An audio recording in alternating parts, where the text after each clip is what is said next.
Hi friends, ಇವತ್ತಿನ ಅದ್ಭುತ ವಿಡಿಯೋಗೆ ನಿಮ್ಮೆಲ್ಲರಿಗೂ ಆತ್ಮೀಯ ಸ್ವಾಗತ.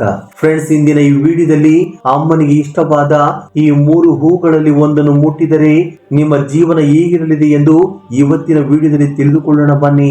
ಅಮ್ಮನ ಈ ಮಾತುಗಳನ್ನು ಕೇಳುವ ಮೊದಲು ಈ ವಿಡಿಯೋಗೊಂದು ಲೈಕ್ ನೀಡಿ, ನಮ್ಮ ಚಾನೆಲ್ ಅನ್ನು ಸಬ್ಸ್ಕ್ರೈಬ್ ಮಾಡಿಕೊಳ್ಳಿ. ಹಾಗೆ ಕಮೆಂಟ್ ಬಾಕ್ಸ್ ಅಲ್ಲಿ ಜೈ ಶ್ರೀ ಲಕ್ಷ್ಮೀ ದೇವಿ ಎಂದು ಕಮೆಂಟ್ ಮಾಡುವ ಮೂಲಕ ನಿಮ್ಮ ನಮನಗಳನ್ನು ತಿಳಿಸಿ. ಇನ್ನು ನಮಗಾಗಿ ತಾಯಿ ಲಕ್ಷ್ಮೀ ದೇವಿ ಏನ್ ಹೇಳುತ್ತಿದ್ದಾರೆ ಎಂದರೆ, ಮಗು, ನನಗೆ ಇಷ್ಟವಾದ ಈ 3 ಶಂಖದ ಹೂಗಳಲ್ಲಿ ಒಂದನ್ನು ಮುಟ್ಟುತ್ತಾಯಿ. ನಿನಗೆ ಎಂತ ಶುಭ ಸುದ್ದಿ ತಿಳಿಸಲಿದ್ದೇನೆ ಎಂದು ಈಗಲೇ ತಿಳಿದುಕೋ. ಮನಸ್ಸನ್ನು ಪ್ರಶಾಂತವಾಗಿಟ್ಟುಕೊಂಡು ನಿನ್ನ ಜೀವನ ಹೇಗಿರಬೇಕೆಂದು ಅಂದುಕೊಳ್ಳುತ್ತಿದ್ದೀಯೋ ಒಮ್ಮೆ ಊಹಿಸಿಕೊಂಡು ಈ 3 ಹೂಗಳಲ್ಲಿ ಒಂದನ್ನು ಮುಟ್ಟು. ಆಗ ಖಂಡಿತವಾಗಿಯೂ ತಾಯಿ ಲಕ್ಷ್ಮೀ ದೇವಿಯ ಆಶೀರ್ವಾದ ಹೇಗೆ ಸಿಗುತ್ತದೆ ಎಂದು ನಿನಗೆ ತಿಳಿಯುತ್ತದೆ. ನಿನಗೆ ಬೇಕಾದ ಶುಭ ಸುದ್ದಿಯನ್ನು ನೀನೆ ಕೇಳಿಸಿಕೊಳ್ಳುತ್ತೀಯ ಎಂದು ತಾಯಿ ಲಕ್ಷ್ಮೀ ದೇವಿ ಆ 3 ಶಂಖದ ಹೂಗಳನ್ನು ನೀಡಿದ್ದಾರೆ. ಫ್ರೆಂಡ್ಸ್, ಈಗ ಆ 3 ಹೂಗಳಲ್ಲಿ ಯಾವ ಹೂವನ್ನು ಆರಿಸಿಕೊಂಡವರಿಗೆ ತಾಯಿ ಲಕ್ಷ್ಮೀ ದೇವಿ ಏನು ಹೇಳಿದ್ದಾರೆ ಎಂಬುದನ್ನು ನೋಡೋಣ ಬನ್ನಿ. ಮೊದಲನೇದಾಗಿ 1ನೇ ನಂಬರ್ ಶಂಖದ ಹೂವನ್ನು ಯಾರು ಮುಟ್ಟಿದ್ದಾರೋ ಅವರ ಮುಂದಿನ ಜೀವನ ಹೇಗಿರಲಿದೆ ಎಂದು ಈಗ ಅಮ್ಮನ ಮಾತಿನಲ್ಲಿ ಎಚ್ಚರಿಕೆಯಿಂದ ಕೇಳೋಣ. ಮಗುವೆ, ನೀನು 1ನೇ ನಂಬರ್ ಶಂಖದ ಹೂವು ಮುಟ್ಟಿದ ನಿನಗೆ ನಿನ್ನ ಜೀವನ ಹೇಗಿರಲಿದೆ ಎಂದು ತಿಳಿದುಕೊಳ್ಳುವ ಆಸೆ ಇದೆ ಅಲ್ಲವೇ? ಹಾಗಿದ್ರೆ ಖಂಡಿತ ಕೇಳು.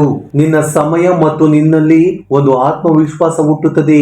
ನೀನು ಅಂದುಕೊಂಡಿದ್ದನ್ನು ನಿನಗೆ ಇಷ್ಟ ಬಂದಂತೆ ಮಾಡಲು ಸಾಧ್ಯವಾಗುತ್ತದೆ.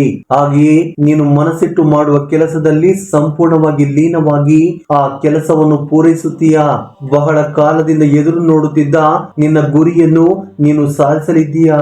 ಹಾಗೆ ನೀನು ಬಯಸಿದ ಉದ್ಯೋಗ ನಿನಗೆ ಖಂಡಿತವಾಗಿಯೂ ಸಿಗುತ್ತದೆ.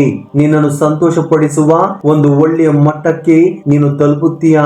ನಿನ್ನ ಕೈಗೆ ಒಂದು ಒಳ್ಳೆಯ ಅಧಿಕಾರ ಬರುತ್ತದೆ ಮಗು. ಇಲ್ಲಿಯವರೆಗೆ ನಿನ್ನಿಂದ ದೂರ ಹೋದವರು ನಿನ್ನ ಬಗ್ಗೆ ತಿಳಿದುಕೊಂಡು ನಿನಗೆ ಇಷ್ಟವಾಗುವ ರೀತಿಯಲ್ಲಿ ನಿನ್ನ ಜೊತೆಯಲ್ಲೇ ಇರುತ್ತಾರೆ.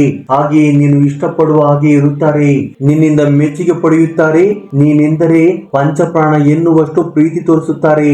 ಎಲ್ಲವೂ ಕೂಡ ನಿನ್ನ ಹತೋಟಿಯಲ್ಲಿ ಇರುತ್ತವೆ. ಮುಂಬರುವ ದಿನಗಳಲ್ಲಿ ನಿನ್ನ ಜೀವನದಲ್ಲಿ ಬಹಳ ದೊಡ್ಡ ಬದಲಾವಣೆಗಳೇ ಬರುತ್ತವೆ ಮಗು. ಈ ಬದಲಾವಣೆಗಳು ಬಹಳ ಕಾಲ ನಿನ್ನ ಜೀವನದಲ್ಲಿ ಹಾಗೆಯೇ ಇರುತ್ತವೆ. ಮನೆಯಲ್ಲಿ ಹಾಗೂ ನೀನು ಕೆಲಸ ಮಾಡುವ ಸ್ಥಳದಲ್ಲಿ ನಿನ್ನ ಗೌರವ ಸ್ಥಾನಮಾನ ಚೆನ್ನಾಗಿರುತ್ತದೆ.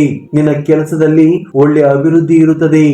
ನೀನು ಯಾವುದೇ ಉದ್ಯೋಗ ಮಾಡಲಿ, ಯಾವುದೇ ವ್ಯಾಪಾರ ಮಾಡಲಿ, ಒಳ್ಳೆಯ ಪ್ರಮೋಷನ್ ಖಂಡಿತವಾಗಿ ಸಿಗುತ್ತದೆ ಮಗು. ನಿನ್ನ ಕೈಯಲ್ಲಿ ಒಂದು ಪವರ್ ಇರುತ್ತದೆ. ಒಟ್ಟಿನಲ್ಲಿ ಹೇಳಬೇಕೆಂದರೆ ನೀನು ಒಬ್ಬ ರಾಜನಂತೆ ನಿಲ್ಲುತ್ತೀಯಾ. ನಿನಗೆ ಒಳ್ಳೆಯ ಕಾಲ ಆರಂಭವಾಗಿದೆ. ನಿನಗೆ ನಿನ್ನ ಜೀವನದಲ್ಲಿ ದೊಡ್ಡ ಬದಲಾವಣೆ ಬರಲಿದೆ ತಾಯಿ. ಅದು ಉದ್ಯೋಗದಲ್ಲಿ ಆಗಿರಬಹುದು, ವ್ಯಾಪಾರದಲ್ಲಿ ಆಗಿರಬಹುದು.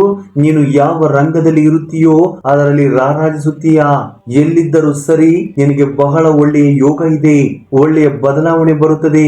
ನಿನಗೆ ಬಹಳ ಒಳ್ಳೆಯ ಯೋಗ ಬರಲಿದೆ ಎಂದು ಹೇಳಿದ್ದೇನಲ್ಲವೇ? ಆ ಮುಂಬರುವ ಕಾಲ ನಿನ್ನ ಹತೋಟಿಯಲ್ಲಿರುತ್ತದೆ. ನಿನಗೆ ಇಷ್ಟ ಬಂದ ಹಾಗೆ ಒಳ್ಳೆಯ ಏಳಿಗೆ ಕೂಡ ಇರುತ್ತದೆ. ಆದ್ದರಿಂದ ಇನ್ನು ಮುಂದೆ ಚಿಂತಿಸಬೇಡ. ನೀನು 1ನೇ ನಂಬರ್ ಶಂಖದ ಹೂವನ್ನು ಮುಟ್ಟಿದ್ದೀಯ ಅಲ್ವಾ? ಈ ಹೂವನ್ನು ಮುಟ್ಟಿದ ನೀನು ಯಾವಾಗಲೂ ಮೊದಲ ಸ್ಥಾನದಲ್ಲಿ ಇರುತ್ತೀಯಾ. ಇನ್ನು ನಿನಗೆ ತಿರುಗು ಇಲ್ಲ.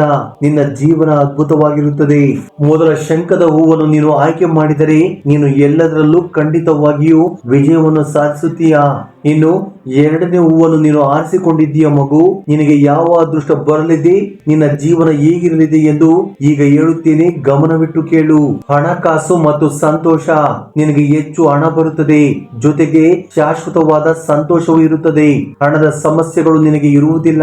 ಬಹಳ ದಿನಗಳಿಂದ ನಿಂತು ಹೋಗಿದ್ದ ಭೂಮಿ ಮತ್ತು ಆಸ್ತಿಗೆ ಸಂಬಂಧಿಸಿದ ಕೆಲಸಗಳು ಸುಗಮವಾಗಿ ನಡೆಯಲಿವೆ. ನೀನು ಯಾವ ಕೆಲಸ ಕೈಗೆತ್ತಿಕೊಂಡರೂ ಅದರಲ್ಲಿ ಉತ್ತಮ ಆದಾಯ ಖಂಡಿತ ಇರುತ್ತದೆ. ಉದ್ಯೋಗವಿರಲಿ, ವ್ಯಾಪಾರವಿರಲಿ, ಎಲ್ಲವೂ ಮುನ್ನುಗ್ಗುತ್ತದೆ. ನಿನ್ನ ಜೀವನವು ಬಹಳ ಐಷಾರಾಮಿಯಾಗಿ ಇರಲಿದೆ.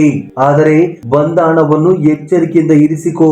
ವ್ಯರ್ಥವಾಗಿ ಯಾವುದನ್ನು ಹಾಳು ಮಾಡದೆ ಅಳೆದು ತೂಗಿ ಖರ್ಚು ಮಾಡು. ಕೆಟ್ಟ ಅಭ್ಯಾಸಗಳ ಹತ್ತಿರವೂ ಹೋಗಬೇಡ. ಕರ್ಮಗಳು ಬಹಳ ಮುಖ್ಯ. ನೀನು ಏನು ಮಾಡುತ್ತೀಯೋ ಅದನ್ನೇ ಪಡೆಯುತ್ತೀಯಾ. ಯಾವಾಗಲೂ ಒಳ್ಳೆಯ ಕರ್ಮಗಳನ್ನೇ ಮಾಡು. ಯಾರನ್ನು ನಿಂದಿಸಬೇಡ, ಚಿಕ್ಕವರನ್ನು ಕೀಳಾಗಿ ಕಾಣಬೇಡ. ಎಲ್ಲರೂ ಸಮಾನರು. ನಿನಗೆ ಅಹಂಕಾರ ಬಂದರೂ ಅಲ್ಲಿಂದ ಮೌನವಾಗಿ ದೂರ ಹೋಗು. ನಿನ್ನ ಪ್ರತೀಕಾರ, ಕೋಪ ಅಥವಾ ಅಹಂಕಾರವನ್ನು ತೋರಿಸಲು ಹೋಗಬೇಡ. ನೀನು ಎಲ್ಲರೊಂದಿಗೆ ಬೆರೆತರೆ ಸಂತೋಷದಿಂದ ಇರುತ್ತೀಯಾ. ಒಳ್ಳೆಯ ಸಮಯವು ನಿನ್ನೊಂದಿಗೆ ಇರಬೇಕೆಂದರೆ ಎಲ್ಲರೊಂದಿಗೆ ಒಳ್ಳೆಯ ರೀತಿಯಲ್ಲಿ ವರ್ತಿಸು ಮತ್ತು ಸಮಯ ಕಳೆ. ಗರ್ವ ಮತ್ತು ಅಸೂಯೆಗಳನ್ನು ನಿನ್ನ ಹತ್ತಿರ ಸುಳಿಯಲು ಬಿಡಬೇಡ. ಇವು ನಿನ್ನನ್ನು ಎಲ್ಲರಿಂದ ದೂರ ಮಾಡುತ್ತವೆ. ಮುಖ್ಯವಾಗಿ ವರಾಹಿ ತಾಯಿಯನ್ನು ಪೂಜಿಸುವವರಿಗೆ ಅಸೂಯೆ ಮತ್ತು ಗರ್ವ ಇರುವುದಿಲ್ಲ. ಆದರೂ ಹಣ ಬಂದಾಗ ನಾನೇನು ಕಡಿಮೆ ಇಲ್ಲ ಎಂಬ ಮನಸ್ಥಿತಿ ಬರುವುದು ಸಹಜ. ಅದು ಬಾರದಂತೆ ನೀನು ಎಚ್ಚರಿಕೆ ವಹಿಸಬೇಕು. ಮೂರನೇ ಶಂಖದ ಹೂವು. ಮೂರನೇ ಶಂಖದ ಹೂವನ್ನು ಆರಿಸಿಕೊಂಡ ನಿನಗೆ ಏನು ನಡೆಯುತ್ತದೆ ಎಂದು ಕೇಳು. ಈ ತಾಯಿಯ ಆಶೀರ್ವಾದ ಪರಿಪೂರ್ಣವಾಗಿ ಇರುತ್ತದೆ. ಏನಾಗಬೇಕು ಅದೆಲ್ಲ ನಿನ್ನ ನಿಯಂತ್ರಣದಲ್ಲಿ ಇರುತ್ತದೆ. ನಿನ್ನ ಜೀವನದಲ್ಲಿ ಹೊಸ ಬದಲಾವಣೆಗಳು ಬರಲಿವೆ. ನೀನು ಅನಾವಶ್ಯಕವಾಗಿ ಹೆಚ್ಚು ಖರ್ಚು ಮಾಡುವುದಿಲ್ಲ. ಹಾಗೆ ಖರ್ಚು ಮಾಡಬೇಡ. ಎಲ್ಲರಿಗೂ ತೋರಿಸಿಕೊಳ್ಳಲು ಅನಾವಶ್ಯಕವಾಗಿ ಏನನ್ನಾದರೂ ಖರೀದಿಸಿದರೆ ಅದು ನಿನ್ನ ಸಾಲಕ್ಕೆ ಕಾರಣವಾಗಬಹುದು. ಜಾಗರೂಕರಾಗಿರುವುದು ಬಹಳ ಮುಖ್ಯ. ಅನವಶ್ಯಕವಾದ ವಸ್ತುಗಳನ್ನು ಖರೀದಿಸಿ ಹಣವನ್ನು ವ್ಯರ್ಥ ಮಾಡಬೇಡ. ಆ ನಂತರ ಅವುಗಳಿಂದ ನೋವು ಪಡುವುದಕ್ಕಿಂತ ಈಗಲೇ ಅರ್ಥ ಮಾಡಿಕೊಂಡು ಸ್ವಲ್ಪ ಉಳಿತಾಯ ಮಾಡು. ಅನಗತ್ಯ ಶಾಪಿಂಗ್ ಮತ್ತು ವಸ್ತುಗಳನ್ನು ಖರೀದಿಸುವುದನ್ನು ನಿಲ್ಲಿಸು. ಯಾವುದು ಮುಖ್ಯವೋ, ಯಾವುದು ಈಗ ಅವಶ್ಯಕವೋ ಅದನ್ನು ಮಾತ್ರ ಖರೀದಿ ಮಾಡಿ ಸ್ವಲ್ಪ ಉಳಿತಾಯದಿಂದ ಬದುಕುವುದನ್ನು ಕಲಿ. ನೀನು ಈಗ ಎಷ್ಟು ಉಳಿತಾಯ ಮಾಡುತ್ತೀಯೋ ಅದು ಮುಂದಿನ ದಿನಗಳಲ್ಲಿ ನಿನಗೆ ಅಷ್ಟು ಸಂತೋಷವನ್ನು ನೀಡುತ್ತದೆ. ಇಲ್ಲದಿದ್ದರೆ ನೀನು ತೃಪ್ತಿಕರವಾಗಿ ಜೀವಿಸಲು ಸಾಧ್ಯವಿಲ್ಲ. ಕಾಲ ಯಾವಾಗ ಬದಲಾಗುತ್ತದೆ ಎಂದು ಯಾರಿಗೂ ತಿಳಿದಿಲ್ಲ.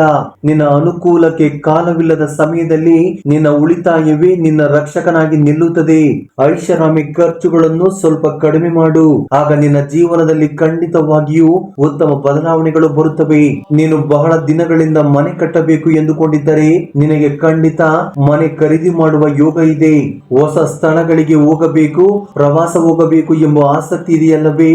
ಅಂತ ಪ್ರವಾಸಗಳನ್ನು ಹೋಗುವ ಅವಕಾಶ ನಿನಗೆ ಇದೆ. ಮಗುವೆ, ಕೊನೆಯ ಮಾತು, ನೀನು ಉತ್ತಮವಾಗಿ ಹಣವನ್ನು ಉಳಿಸಲು ಸಾಧ್ಯವಾದರೆ ಮಾತ್ರ ಈ ಎಲ್ಲ ಸಂತೋಷಗಳನ್ನು ಪಡೆಯಲು ಸಾಧ್ಯ. ಅನವಶ್ಯಕ ಖರ್ಚುಗಳಿಂದ ಈ ಸಂತೋಷಗಳನ್ನು ದೂರ ಮಾಡಿಕೊಳ್ಳಬೇಡ. ಭಗವಂತ ನಿನಗೆ ಕೊಡುತ್ತಾನೆ, ಆದರೆ ಅವುಗಳನ್ನು ಸದ್ಬಳಕೆ ಮಾಡಿಕೊಂಡರೆ ಕೊಟ್ಟ ಭಗವಂತನೇ ಸಂತೋಷ ಪಡುತ್ತಾನೆ. ಲಕ್ಷ್ಮೀ ದೇವಿಯನ್ನು ನಮ್ಮ ಕೈಯಲ್ಲಿ ಉಳಿಸಿಕೊಳ್ಳುವ ಕೆಲಸಗಳನ್ನೇ ಮಾಡಬೇಕು.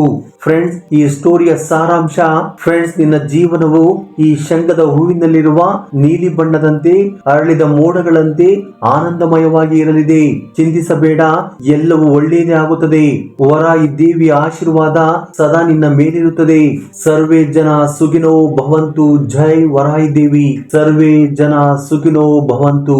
ಜೈ ಶ್ರೀಕೃಷ್ಣ ವಾಸುದೇವ. ಫ್ರೆಂಡ್ಸ್, ಈ ವಿಡಿಯೋ ನಿಮ್ಗೆ ಇಷ್ಟವಾದರೆ ದಯವಿಟ್ಟು ಲೈಕ್ ನೀಡಿ. ನಮ್ಮ ಚಾನಲ್ ಅನ್ನು ಸಬ್ಸ್ಕ್ರೈಬ್ ಮಾಡಿಕೊಳ್ಳುವುದರ ಮೂಲಕ ಇನ್ನೂ ಹೆಚ್ಚಿನ ವಿಡಿಯೋ ಮಾಡಲು ಸಪೋರ್ಟ್ ಮಾಡಿ.